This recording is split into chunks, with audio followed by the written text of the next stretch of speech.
À Barcelone, le festival Sonar, dédié à la musique électronique, a exploré cette année la réalité virtuelle et l'intelligence artificielle lors de son congrès Sonar Plus D, mais aussi grâce aux travaux remarqués de Björk, Brian Eno ou du japonais Daito Manabe.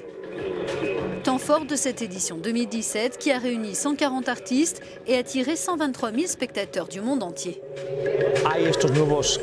Il y a ces nouveaux créateurs comme Daito Manabe, mais aussi Björk qui sont en train d'estomper et même de briser les frontières entre les disciplines, d'où ce besoin de nouveaux formats de vecteurs plus flexibles et hybrides. De ce point de vue, le fait qu'une icône comme Björk, qui au cours du festival a proposé un voyage à travers son univers musical et présenté son projet Björk Digital, où elle rassemble tous les travaux audiovisuels qu'elle a réalisés au cours de sa carrière, je crois que c'est le signe d'une tendance de fond. Je pense que les festivals devraient en permanence être des espaces plus flexibles pour donner à voir tout type d'expérience.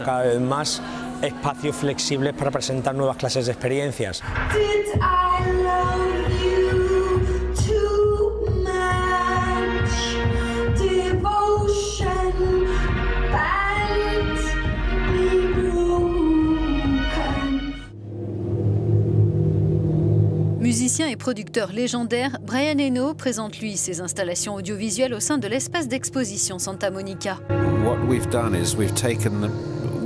Ce qu'on a fait, c'est qu'on a pris la musique pour la séparer réellement sur deux niveaux. Il y a le niveau du sol et le niveau de l'air, de l'espace. Donc on a placé tous les sons les plus aigus dans l'air, ici, et ils remplissent la pièce.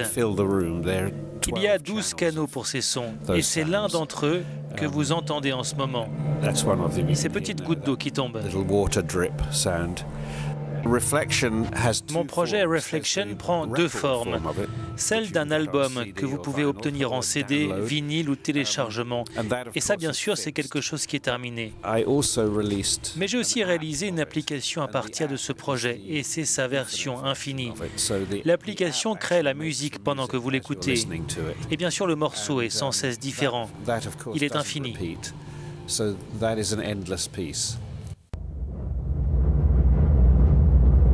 Dans ce pavillon dessiné par un architecte du Bauhaus, l'Américain Mark Brain a conçu une performance sonore à partir des bruits enregistrés par des capteurs installés au sous-sol de ce bâtiment qui réagissent aux pas des visiteurs. Le but, c'était d'élaborer une composition qui s'auto-génère, je dirais. Donc l'architecture, le système sonore et l'électronique que j'utilise sont des éléments du dispositif. Tout cela rend possible cette création des sons. J'aime cette idée que c'est très chaotique et qu'en quelque sorte, je ne contrôle rien.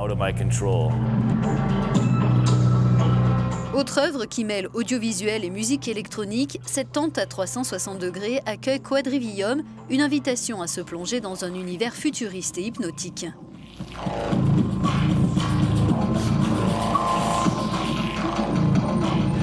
Le festival se veut le reflet de toute la diversité des acteurs de la musique électronique, quel que soit leur sexe et leur origine.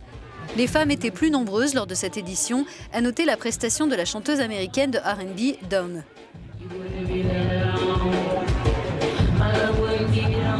Le Sonar a offert pour la première fois une scène dédiée aux artistes trap espagnols comme Young Beef qui mélange hip-hop, reggaeton, flamenco et d'autres sonorités ibériques.